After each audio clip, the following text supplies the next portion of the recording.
What's going on, everybody? Welcome back to another episode of the Bolt Standard Podcast with your hosts, Justin Harley and Dylan Martin. What's going on, man? We 2-0. 2-0, man. How you feeling about our start, man? How you feeling about the week ahead of us, man? One of the few remaining undefeated teams. I think it was about 10 left, feeling great.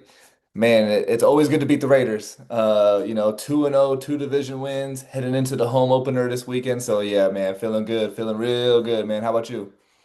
Feeling great, man. Feeling great. Like I said, whenever we can beat, obviously it's always FTR, man. No matter if it's Raiders week or not, it's always FTR. But like you said, man, when you can get a dub against them, a division game, going 2-0.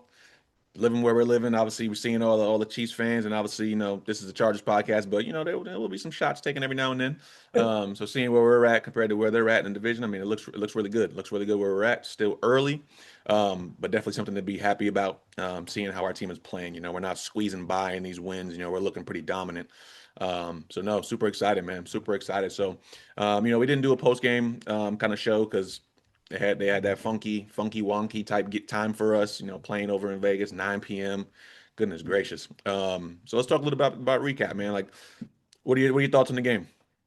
Man, first thing that sticks out is that defensive domination. I obviously first play of the game. If you were tailing bolt the door lock, you made some money quickly, which I singled that up, so I made some money right away. Uh, First play. Oh man. But yeah, defense went crazy, and it started from the first play that set the tone. A couple big things, the takeaways, we knew they were coming. We thought they were coming at least, and we got three of those. We looked great on defense all around. A big stat that I've seen that I wanted to shout out: first team since 1999 to do these things: 15 passes defended, six tackles for loss, three takeaways, and we didn't give up a touchdown. The defense was on another level. And it was interesting because people thought that the Raiders might, give us some issues just because they have a high attacking passing game. They were week one, at least that's what they showed. But our defense showed that we had a lot of answers for what they were doing. Gino in week one led the league in air yards and air throws and deep completion rate. 0 for 10, three interceptions against us on air yards or throws that went 10 plus air yards. So I think we just dominated that whole side of the ball. They never really had a chance. We let them hang around, which I'll touch on a few of those things in a second. But I think the defense was phenomenal. Tony Jefferson gets called up after Molden can't play and is elite. Like he helped make the play, the first one that caused the interception, gets one for himself. Um, Knocking another ball away that was you prevented a touchdown, even though there was St. Juice was there too. But Henley, sick day of, all of a sudden pops up on the injury report.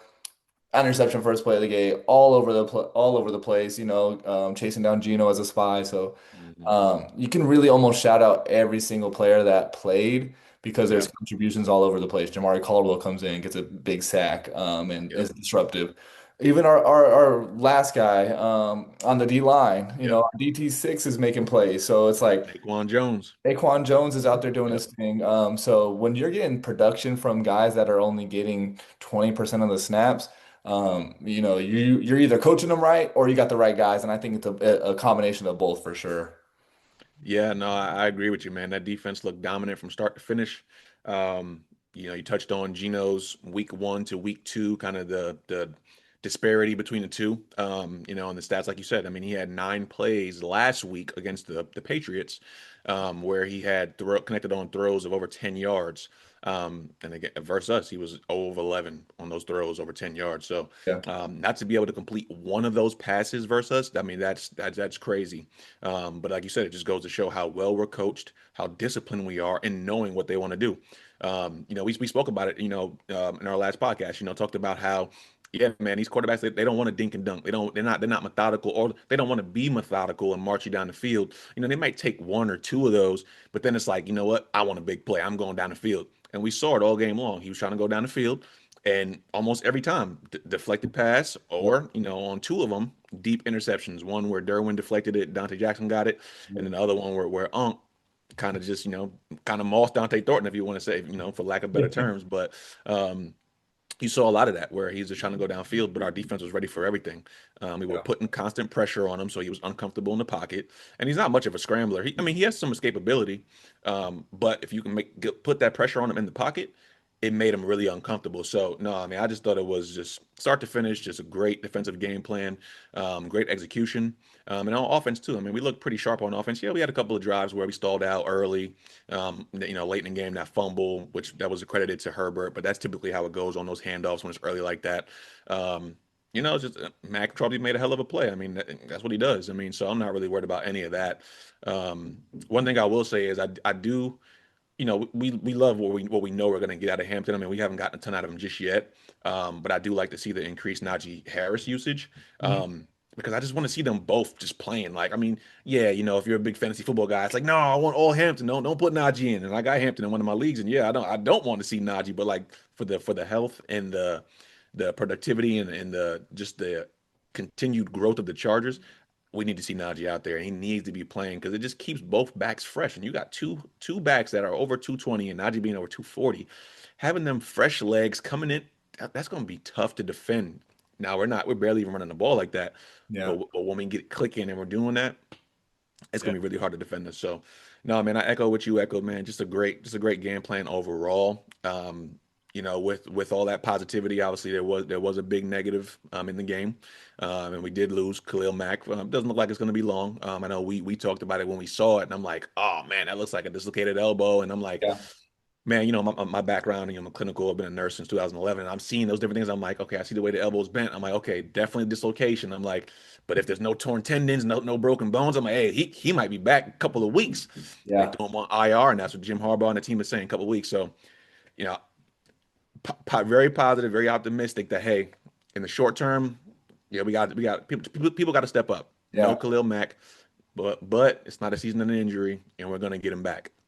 Gives those guys a chance that to step up early, like Caleb Murphy. I saw him out a lot out there. Was hoping to see more pressures out of him. He was there, but he didn't really affect anything. That's the only thing that's going to be huge for us now because now everything's on Tooley's shoulders. Mac commanded a ton of attention. So now is Minter going to blitz a little bit more? We sent Derwin a few times, probably a few times extra after Mac got hurt. But I need Tooley to get be a edge one type of player. I need Caleb Murphy, or if it's going to be Kennard, or if it's going to be um, any of our guys that are going to get snaps. Bud Dupree needs to be more productive with his pass rush snaps because that's literally For all he's sure. going to be doing. He's going to probably take a few extra snaps, during first and second down to stop the run as well. But those guys need to step up. I also want to touch on a couple other things, because I'll always like to point out the good, but there was a few things I think we have plenty of room to improve. 28 points, we really should have been in the 30s for sure. That could have been a 34-point game from us, a huge blowout. Not even worrying about one or two of those drives at the end, like if they snuck a touchdown somehow, which of course they didn't, but like, say they did, and all of a sudden 2-point conversion and it's 20-14 with 6 minutes left, and all of here we go again. We got to seal the game. Yeah. I think we didn't finish drives or even have great drives most of the second half. One of the times where we really were going to put them away, we were about a 50-yard line, about 6 minutes left, and we ran that jet sweep, and it gave me Jacksonville Jaguars flashbacks from that divisional game. And I'm like, man, Roman, why are we doing that? We've seen Najee at this point had already ran a few times. You mentioned 240. Why are we not turning and handing it to him? Why aren't we just having a Herb QB sneak it? It was fourth and inches, maybe a fourth and one, and we run a jet sweep, a rush jet sweep as that to Darius Davis. Which I like him and I like that play call in the middle of the second quarter, but not 5 minutes left and we need the first down to basically bleed the clock. Like that gave him life because he fumbled. They had the ball in the 45, and luckily our defense is amazing and stopped him. But like that, you can't do stuff like that. Like if better teams take advantage of that and at least score a field goal if that's a close game. So I didn't like that. The offense in the second half in general really let me down because we have a huge play to QJ right after the 2-minute warning. Yep. Really look like we're about to blow the doors open on these guys because we get the ball back to start the second half and just nothing. So I think there was a lot to be desired on the offensive end. Even really, we started slow, a couple three and outs early. Herbert took a few series to get going. Second quarter was great, but really I feel like we only played one good quarter of offensive football and still dominated a football game. So last thing too is the run game. 40 or 52 yards by our running backs. we expect more. Yes, we threw a ton because they were bad. There really wasn't a ton of possessions because both teams chewed up clock in the second half with long drives. So, yes, the production is not going to be there if there's not a lot of attempts. But at the same time, we were at 81 yards total with Herbert's rushing added on to that. I just think that long term that needs to improve. If we're going to be the team that we want to be. And I know that's our MO, and I'm glad that we're throwing the ball a lot, but we just need a little bit more from the run game. I agree with you. I do think that obviously those two teams that we did play, I mean, and we talked about it in all our previous podcasts. I mean, those two teams are better against the run than they are versus the pass. So, Yeah. I mean, I get it. I mean, it's Greg Roman. What do we expect? We expect to see a humming run game, especially with the bruising backs that we have. And I mean, it kind of is a little discouraging to see that we're not, and that's not it's not a lot of rushing opportunity as well. I mean, under 20 carries in both games, total, between Najee and Hampton. It's just there doesn't seem like it's a lot of opportunity. But what are they doing? They're putting the ball in Ten's hands. Hey, Yeah. he's the highest paid player on this team. He's the best player on this team. Give it to 10. Give it Yep. to 10. He's healthy. Give it to 10. Let him run wild. And I like it because you're not just playing into those teams' hand. I mean, you saw how effective it was, especially week one. Them guys thinking we're going to come out running it heavy, and we just come out slinging it, and we throw it Yeah. all over on them, and their secondary is not good. So there is a little bit of kind of discouraged feelings towards not having a good run game, and I think more of it is just like having bad run blocking because we aren't being able to create those lanes. We aren't letting our running backs get downfield a little bit. I forgot what the stat is, but I think our yards before contact is terrible. I cannot remember the stat, but I was watching. I think it was first things first or something, but I was under like point 0.5 yards. And I can't remember exactly what it was, but I know it was under point 0.5 yards, and that's terrible. You can't even get a yard downfield before you get in contact, first contact. So Yeah. that's pretty bad. So I agree with you on that. But like I said, I mean, overall, I do think all those things you touched on, we definitely have some room to improve. And yeah, I mean, I would like to see some more production from Thule too. I mean, this has got to be his year. I mean, even with Mac was healthy, this has got to be his year. No Joey Bosa, it was him, kind of rotating in before, had those special team snaps.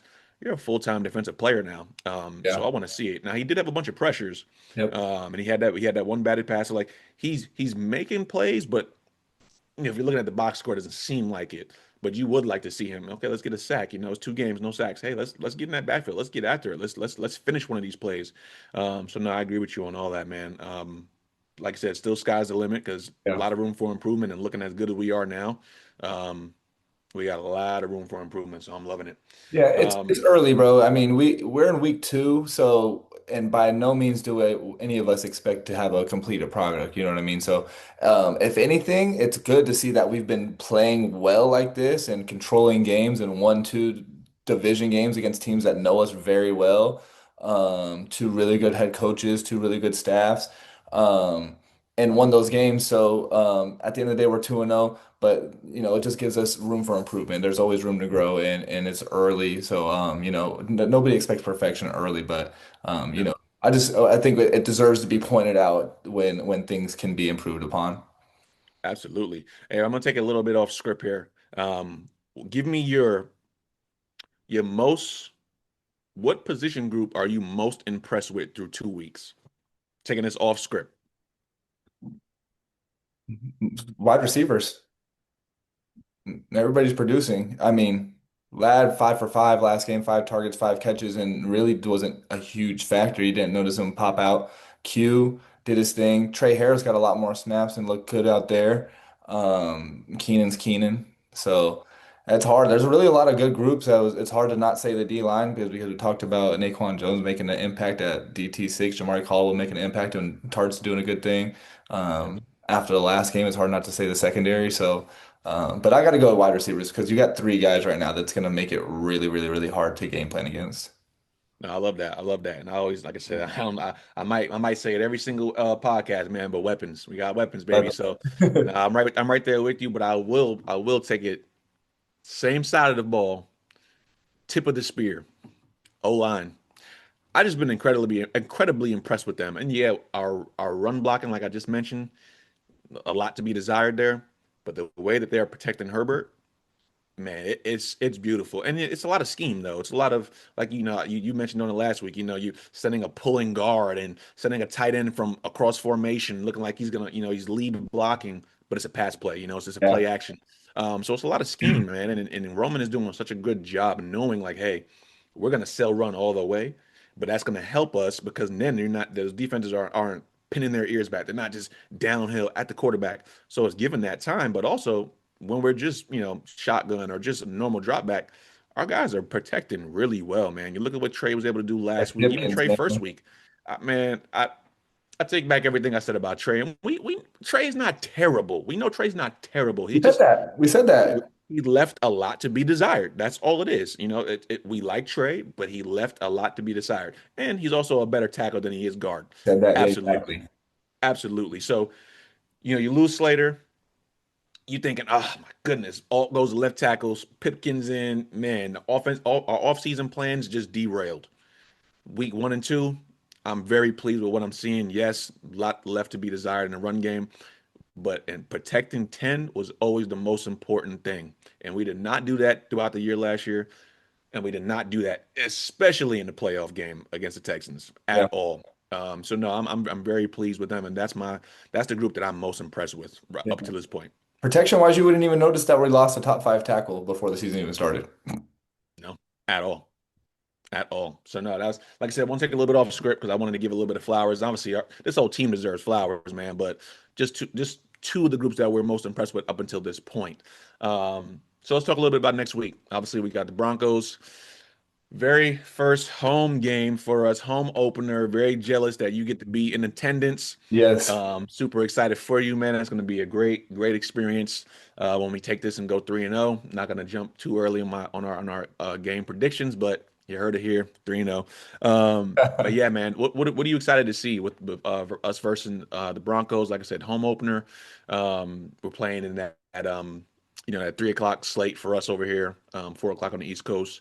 What are you excited to see? Any matchups? Yeah. I'm excited for the home opener in general. Like you mentioned, I'm gonna be out there 1 o'clock out for the West Coast start. You got to give the Yeah, West Coast a shout out too, because that's where we'll for be. sure. But yeah, super excited just to see the juice that the home crowd brings. All off season long, my goal was to envision once I came up with the idea of wanting to be at the home opener with my brother. Shout out Donovan in Dallas. We're gonna be out there having a good time. But 2-0 heading into that game, especially because of the opponents we talked about beating and what position that puts us in heading into playing Denver for the chance to go 3-0, not in overall, but in the division as well. It's just huge. So I think all of Bolt Nation should realize that. Every Charger fan should understand. And I think they do. Because you see more and more hype about this team each week. So I think that it's going to be electric in there. So I'm just excited to see how that energizes our team. They got to be happy to be around, some of the Bolt fam this weekend and finally play at SoFi after being in Brazil and then having to go to Vegas and enemy territory up there. So I just think I'm really excited to see how it plays out with the crowd and the energy and the emotion that we come out and play with, and be able to feed off of that for, how that can carry a team that really doesn't need it, but just how much more of a help that can be in a boost. Key matchup, I'm going our wide receivers against Pat Surtain. In general, they're secondary, but I want to see what we're going to do against Pat. Because if you look at it, um, defensive player of the year last year, usually you can say PS2 is going to take this guy out of the game. Well, because of the emergence of the three receivers, which we talked about just a few minutes ago, what are they going to do with Pat is what my biggest question. And then I went back and looked at last week doing some, obviously some research on this matchup, and with that being my key matchup, and Denver or Indy kind of picked on him a little bit. For once, a team wasn't afraid to throw at him, and Shane Steichen said that post game. He's like, you know what, we're running our offense, and if the play says we're throwing it and PS2 is the guy guarding them, we're going to throw the ball. And Daniel Jones did that. Um, since 2022, week four, this was the most completions that Pat Surtain allowed. Mm. 7 completions to his main person that he was guarding in coverage. That's 3 years ago. So that's pretty incredible. And, Indy's receivers, solid. They're not the three that we have, I think at least, Michael Yeah. Pittman, they got Alex Pierce, they got Tyler Warren at tight end, but I Yep. don't think he would have been matched up on PS2. But No. I just think that that matchup and then that mentality, I hope we have the same. Herbert's never really been afraid to throw at anybody. And I think with these three guys, so what are they going to do with him? I hope we still attack him as well after, especially after seeing that. He's not Superman. He's not the prime time Deion Sanders back in the day. He's really not even Darrelle Revis in his prime, where he literally would travel and shut down. I'm not sure if he will travel this week. What their plan will be? Are they going to look to just have him shadow Ladd, which I think Ladd can still win matchups against him. So I would encourage them to do that. Or Hmm. do they put him on cue to take away his deep threat? Because he's been making a huge impact in games the last 2 weeks. 3 touchdowns total. So I'm just wondering what their philosophy is going to be. So I'm looking at that matchup, and do we still attack it even if he's the man guarding someone that we really want to get it to? Yeah, no, I love it. I think Herbert's been pretty fearless to start these first 2 weeks, so I see a lot of it, to be honest.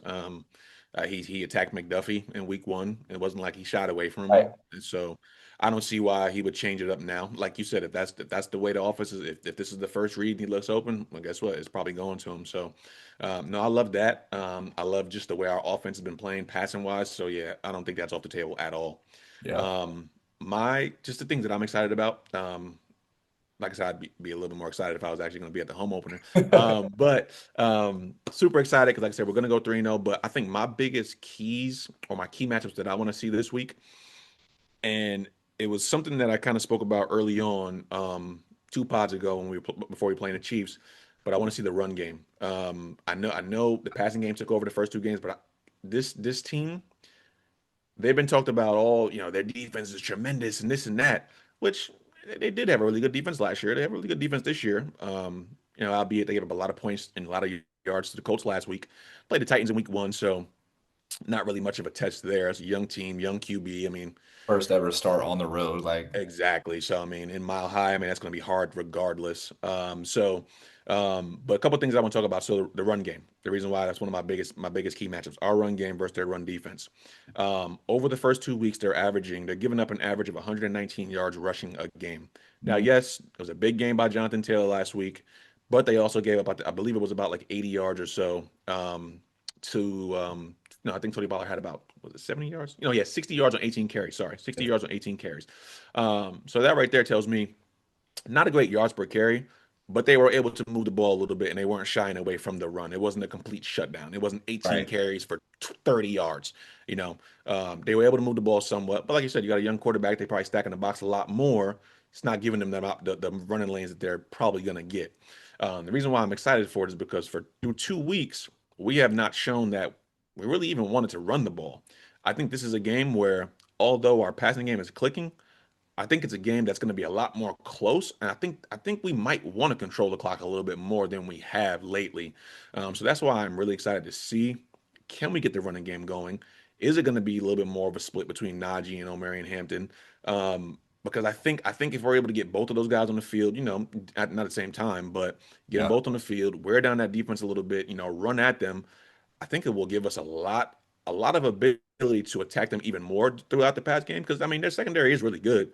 I'm Yeah. not worried about it. Like you said, what you talked about. I mean, our receivers they just look really good. I mean, you got QJ doing his things. You got Keenan looking like he never not missed a step, and you got Lad doing Lad things. I mean, I'm just not concerned. And even though we're not throwing to our tight ends a ton, I think Conklin still gives us that great versatility to be able to have that good receiving threat.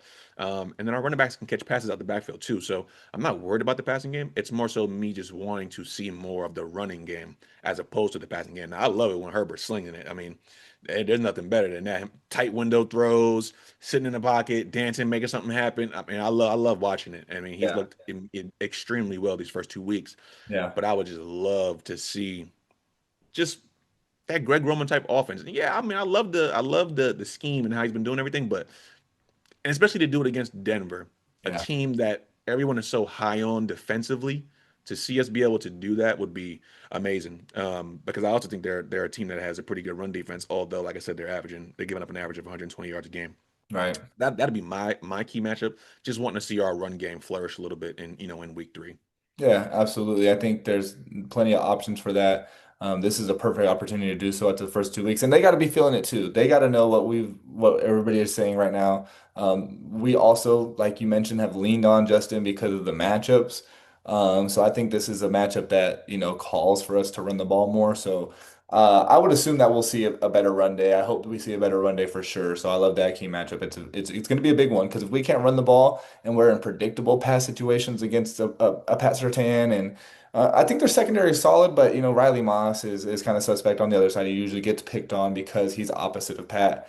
Hmm. Hufanga is more of a run stopping safety, Yep. but I see the run game being a big factor in this week's game. Absolutely, man. So let's have a little fun with it, man. Let's talk about a little bit of betting stuff. Obviously, we can recap last week because, like I said, we didn't have a post game show to talk about, our betting picks that we had. So we did both hit on our both the door locks of the week. So obviously, We're always hot. want Getting to. hot. Hold on, we're hot in here. Uh-huh. Always want to talk about those. I mean, if you don't take any of our bets at all, make sure you're paying attention to them both the door locks of the week. And we're 2 for 2, well 4 for 4, honestly, if you want to count both of ours together, but 4 for 4 to start out on our both the door locks of the week. So that was something that hit, and like I said, I mean, we talked about Dylan. I mean, first play of the game to hit your both the door lock of the week, crazy, I was crazy. I was so juiced. You might have heard me from here in my apartment or not, in the house here, any apartment, any place nearby. So you would have heard me. So I was lit. Only reason I didn't go any crazier is because I had a sleeping 3-year-old at the crib. Yeah, they had to keep it down a little bit. Now I get it. Same thing over here. But so obviously, like I said, we went 2 for 2 on those. Then you hit on your favorite over under with your Justin Herbert rushing yards, so that was great. And he had that I think first half I believe it was. He was just running all over the place just to start out. It might have been the first quarter, honestly. I can't remember. But and then I missed on mine. Had QJ over receptions. He had 3, needed 4. Hmm. But ton of targets. I mean, the targets are being dispersed pretty well. I mean, they all had at least five targets. So I mean, it was something that where QJ definitely could have gotten that fourth one, but it was a couple balls that weren't placed as well. Yeah, one on the sideline where it was just a tough contested catch he couldn't come down with, but so missed on that one. And then really, I mean, I say we went 3 for 5 because I missed on Ladd's anytime touchdown, which there was a play in the game. I don't know if you remember or not. We ended up going. He threw the ball. I think he threw it to QJ on an out route, but Ladd was streaking across the Wide open. field, and if he would have just maybe just turned his head just a little bit, which I never I never am concerned about how Justin Herbert's seeing the field. He sees the field really well. I'm never concerned with it, but if he would have just turned his head just a little bit, he would have seen Ladd streaking. At any time would have cashed easy. Yeah, yeah. Um, and then obviously your anytime Will Disley. Like you said, we know that was more of a long shot. That was a That was long something shot. where it was like listen, we're not expecting you to throw that in your parlays because this is a long shot. The odds were over 300 plus 300 on that. But it was one that if it hits, it's like, okay, well, you're in the green. Like that's going to give you a really nice return. So I'm going to say we went 3 for 5. Could have been 4 for 5 if QJ could have got that one extra catch. But 3 for 5 in the week, 60% hit rate. That's really good. Yeah, So nothing to hang our heads about at all. So sure. without any further ado, bolt the door lock of the week. I'm gonna let you lead the way here. What you got for your bolt the door lock of the week? Man, pencil this in. Alert everybody you know. Run to all the sites. My bolt to door locking. I'm going straight off of DraftKings again. All lines courtesy of DraftKings for my picks. I'm going Lad this week over receptions. They have them at 5.5, and I like the number. It's plus 122, so I like that with a little bit of juice.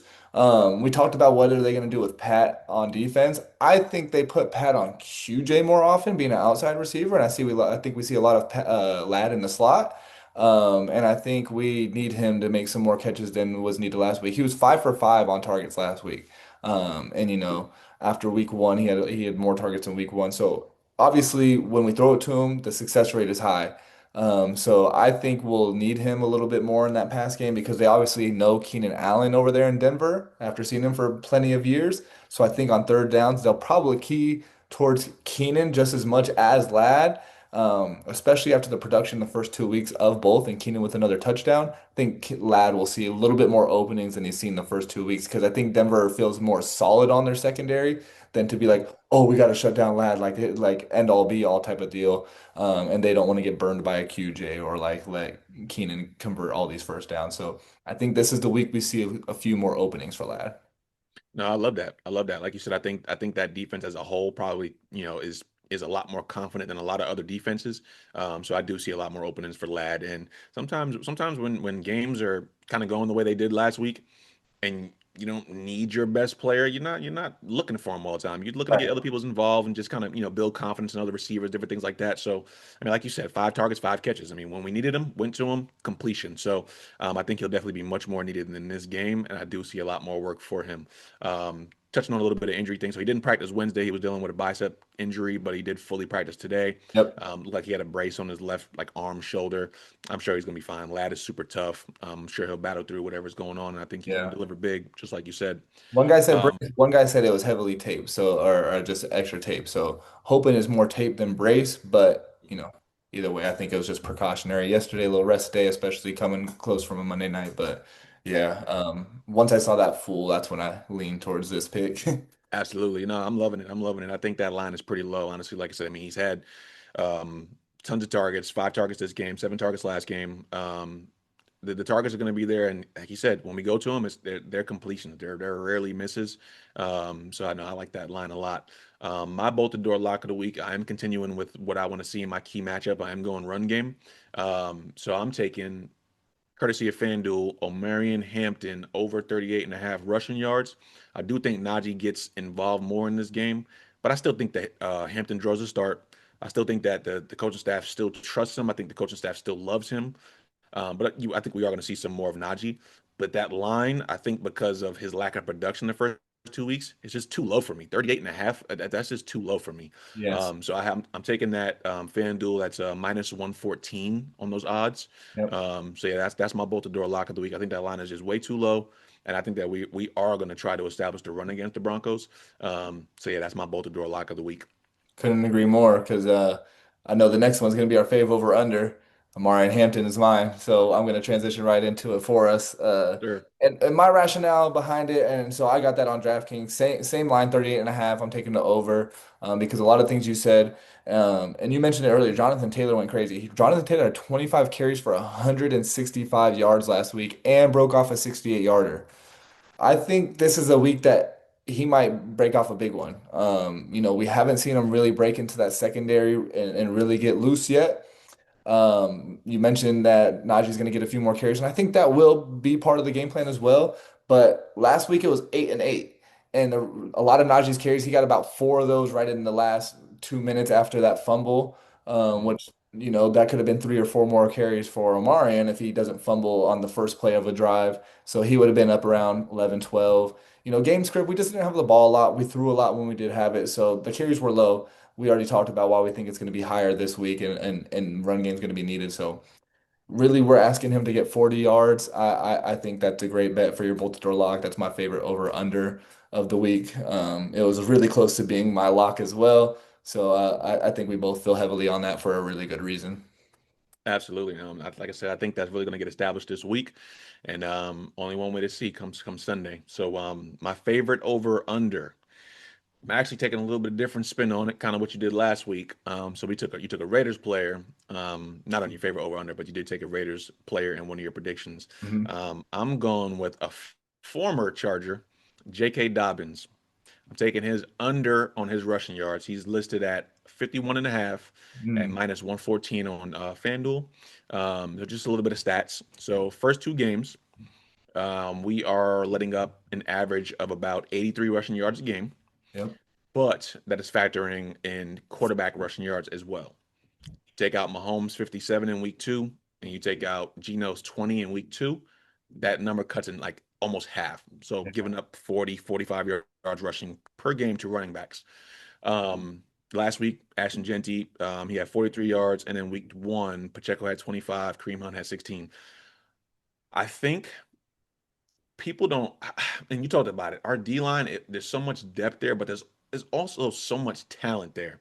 Mm. When you can get your sixth DT to play the way he did, pushing the pocket, making plays, deflecting passes, I think we're just so deep defensively on that line where there's just fresh body after fresh body after fresh body.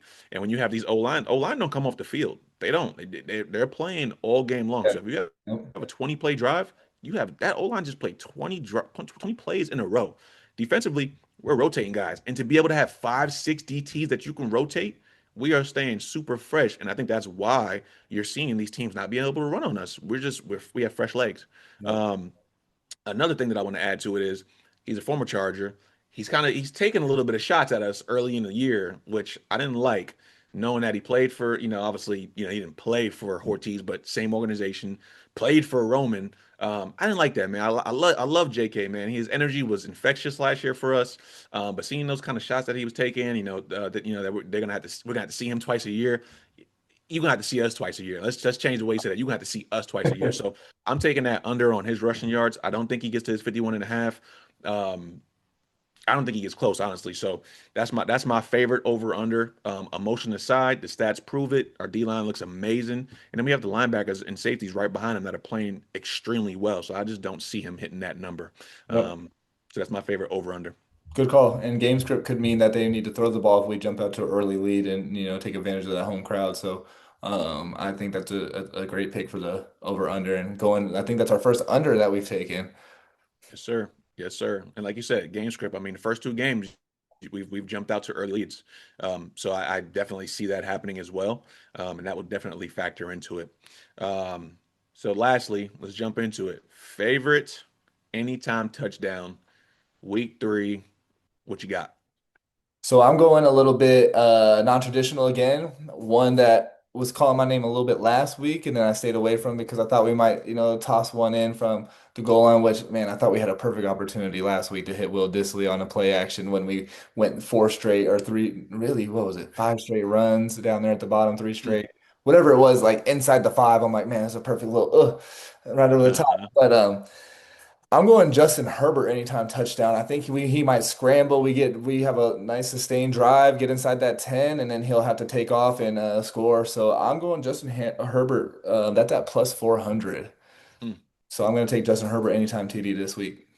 That's juicy. Yeah, it's funny because that was my second option. I think with I'm going to give the Broncos their props. I mean, their defense plays really, really well. I mean, even last year they were really well coached. They play really well. But what happens when you're in the red zone, you get close to that goal line, the field shrinks, it condenses. So your Exactly. receivers, there's less opportunity for those receivers. And we also know those teams that are a lot better defensively when they're in that red zone, a lot of times they play man coverage. So what happens in man coverage, especially like if you're not spying a quarterback or you're not paying attention, those quarterbacks scramble and they get those touchdowns. So that was my second one. My first one, I'm gonna kind of pair it with my favorite over under. Going Hampton. I think he does get in the end zone this Week. week. I haven't taken Hampton yet.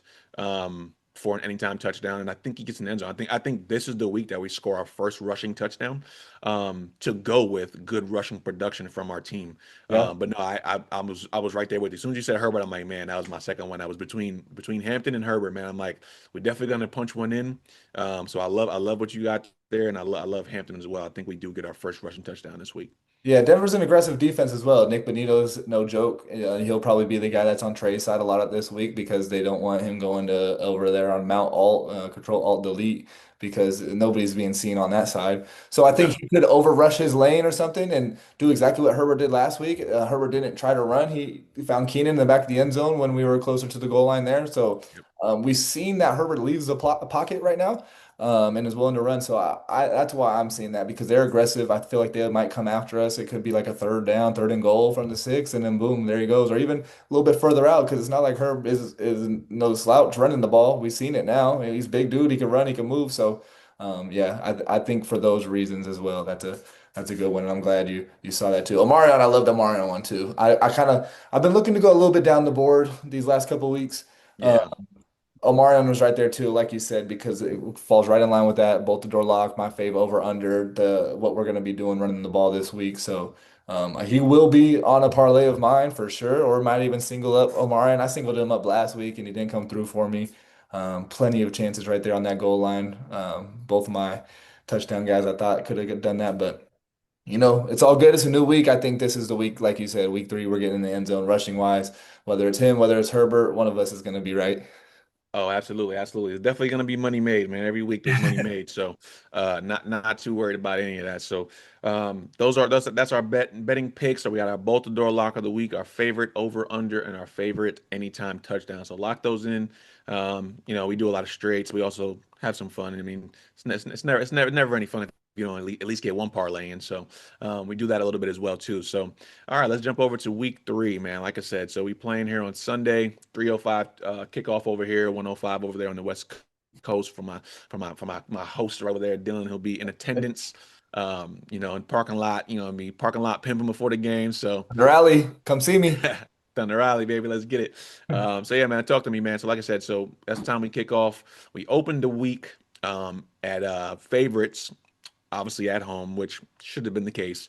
Opened at 1.5. Line has changed a little bit. It's moved in our favor a little bit more. It's moved to two minus 2.5. So that shows that people are putting more of their money on the Chargers. They're expecting the Chargers to win that game at home, and rightfully so. I mean, we've had a great start. We're 2-0. Broncos, they're 1-1. They beat the Titans, and then they lost to the Colts, kind of in dramatic fashion. Had that penalty on that kick that allowed them to redo it, and then they drilled it. So rightfully so. Like I said, we are the favorites at home. Yeah. What's your prediction? What are you seeing? Usually going by with that line real quick, usually when they like a team gets a 3 point boost from being at home. So with us being a 2.5 point favorite, they basically say this is an even play right now. What Vegas is seeing, right? I'm not seeing it the same way. My prediction, I'm going 27-23 Chargers. I think we put a few more points on the board. I think we hold them to field goals when they do score. I'm not sleeping on Bo Nix and that team. I think Bo Nix isn't what everybody thinks he is, but I'm not gonna sit over here and say that he's gonna do what Geno did as far as forcing the ball down the field. I think Sean Payton's gonna have him coached up after watching Week 1 what Pat was able to do with those quick ones. Sean Payton has that offense to have some quick hitters with his West Coast type offense. They got the personnel for it. So as long as we can control the game, I hope we get out to an early score, and I think we will score early. Feed off the crowd, defense will be lit. Those extra guys that were behind Mac that are now going to play can feed off that crowd as well. Use that energy, that home emotion to get after Knicks and cause some havoc back there. So yeah, 27-23 is my score. Chargers win 3-0, three division wins, and just a huge step forward and up into that upper echelon of the teams in the NFL, right where we're at right now in the media conversation. Absolutely. No, I'm right there with you. Obviously, we're gonna get into that win column for the third time this year. We're gonna go 3-0. I predict us to win 24-20, so I still have us covering that spread. But like you said, I think there's gonna be a lot more field goals on their side. We just play too good in the red zone. I mean, we do give up some yardage. We do allow teams to kind of march their way down the field. 'Cause we keep everything in front. We keep a lid on it. But when we get in the red zone, we're just so good. We're so disciplined. We don't allow, run lanes to get established. We don't allow quarterbacks to kind of scramble out the pocket outside of Mahomes. I mean, he's just a magician. I mean, he's not extremely fast, man, but he's a smart player, man, extremely smart player. So, but outside of him, I mean, we really don't let a lot of quarterbacks kind of just like have their will, especially in the red zone. We're really disciplined in that area. Um, Bend so don't yeah, I see break. a lot of field goals happening. I don't think their offense will be able to match what we can do. I think they have some players that they have some little bit of fire over, a little bit of firepower, but I don't think it's to the extent of what our offense looks like. And I just think our defense looks a lot better at this stage in the year right now. So Yeah. I'm not seeing them being able to keep up with us, especially what they did against the Colts last week. Don't get me wrong, the Colts played a great game. They really did. But when I look at that team, just like you said, their receivers, they don't look like our receivers. I think our receiving core is a lot better. I will give them probably the edge at tight end because I do like Tyler Warren a lot. I got him in a lot of my fantasy leagues, so I do like Player. Tyler Warren a lot for his versatility and what he can do at all levels in the pass game. But I just think overall we're just a better offense. And obviously we got 10. I mean, when you got 10, I mean, there's not you probably got three quarterbacks in the league. I mean, I'm gonna leave it at three quarterbacks in the league that I'll take over him. But I mean, well, I wouldn't take over him, but a lot of the people are Yeah, saying hold are on better now. than him. Hold on now. Yeah, yeah, yeah. I ain't gonna take over him, but a lot of people are saying that are better than him, and I get it. At Playoff his success, level. exactly. Playoff success, all that stuff. Yeah, yeah, yeah. Whatever. I don't want to hear it. But at the end of the day, I do think that this game will be close because I think it's two teams that are coached really well, that do a lot of things really well, and I just don't see a lot of separation between the two when it comes to talent. offense and defensively. I think it is pretty evenly matched, but I do think it will come down to just us having some more dogs, especially on defense. I mean, you can't match a Derwin's energy, man. You can't match a Deion Henley's energy. So I just when I look at those two guys, especially middle of the field, that Derwin playing all over, and how our secondary is playing. I think it's going to be pretty hard on them. And like you said, I agree with you. I think they're going to settle for a lot of field goals. So I do think that this game will be one that we will end up getting in that win column, going 3-0 to start off the year and being 3-0 in the division and really putting our foot on their necks, knowing like, hey, I know the Chiefs has ran this division for the last 9 years, almost a decade, but guess what? This is a new year 2 of Harbaugh and Ortiz, and we're here. Yep, absolutely. Love that. Love that.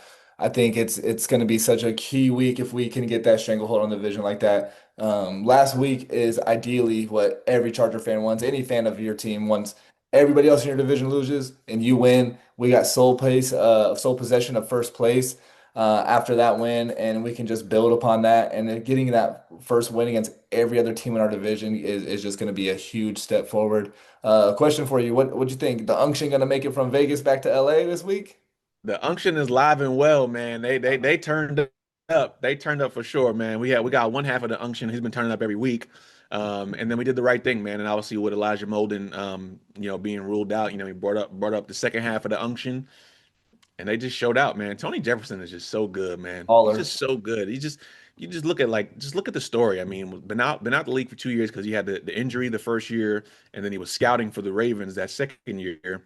Then he comes in with us, does a tryout, makes the practice squad, does this. He, preseason darling, like comes in the games, make plays, and it's like, man, this guy's so good. And then you just expect him, oh yeah, he's making the 53 this year. Doesn't make the 53. He gets put on the practice squad. They don't pull him up week 1, week 2, they pull him up immediately. What does he do? He's making plays, deflections, interception. The unction was live and well, man. It's live and well. And it's gonna be live and well for week 3 too. Yeah, I got to give a shout out to Tony Jefferson, like you said too, because he's a San Diego guy. He still feels the same way that a lot of us, being from Southern California, that have those San Diego ties to our Chargers.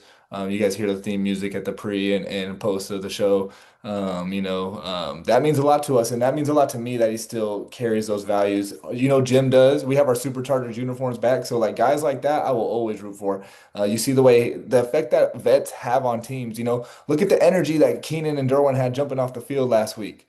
Like those are two of your oldest guys, so hype about a week 2 win. You know what I Yep, mean? And then Tony played a huge role in that, always in the right place. That just shows vet. He studies, he knows what he's doing. If you're scouting for a team, you know you can play. And if you just have absolutely. the athleticism to keep playing, now you're going to be in the right spot every time, which he is. So, love that. One thing I want to say about that 3-0 start, the last time we started 3-0 was 2002 with a guy named LaDainian Tomlinson running the ball and Drew Brees throwing it. So Hmm. could be the first time in over 20 years that we start 3-0. We both think we will. Let us know what you guys think in the comments. Find us on the socials. Let us know how you're feeling heading into the home opener this week. I know we're both hyped up about it. One last note I had to get off before I close this out here. I just want to get your thoughts on this one too. QJ, first 2 weeks, 150 receiving yards and 3 touchdowns through 2 games. He's a first Charger with 3 touchdowns through LA's first 2 games since Gates in 2014. He's putting that work in, man. He's a person who he's resilient. I mean, you look at the way his first 2 years kind of, I mean, the second year he had a big jump. I mean, he played really well second year. And yeah, I mean, he had some characteristic type drops, and it is what it is. I mean, receivers, they drop passes. I mean, it happens. But I think showing what he's showing us, the first 2 weeks this year, he's not letting any of that stuff get to him. He's not letting it get it to his head. And he's really, really confident, I think, this year. And I think Keenan Allen coming back, I think it helped because there was no vet in the room. There was no vet in the room. So now you got somebody who's like, I'm sure Keenan probably like, listen, I'll drop some passes too, man. What do you think? You're a receiver. It happens. I mean, you're gonna catch 100% of passes. No, you're gonna try, but are you gonna do that? Like, no, Yeah. let it go. Like, we're on to the next play. And I think just seeing how confident he's been, and his route running is looking a lot better too. He had a tremendous route against the Chiefs where it was like 3rd and 14. He pressed up against I forgot who was on him. It might have been Hicks, one of the safeties. And he pressed up on him and then kind of like gave him a little nudge and cut in. And that's the play where I would have loved if he would have just cut up and got the first down on. He didn't get it. But I thought that route was so good. And obviously the pass blocking was really good for us to let that play develop and let him get 14, 15 yards down the field. But I think he's grown tremendously as just a player. I think his confidence is sky high right now, and he's just looking really good. He's looking like you mentioned it last week. TCUQ, he's TCUQ, man. Yeah, that's the name for him I got right now, TCUQ, because this was the guy that's a first round draft pick.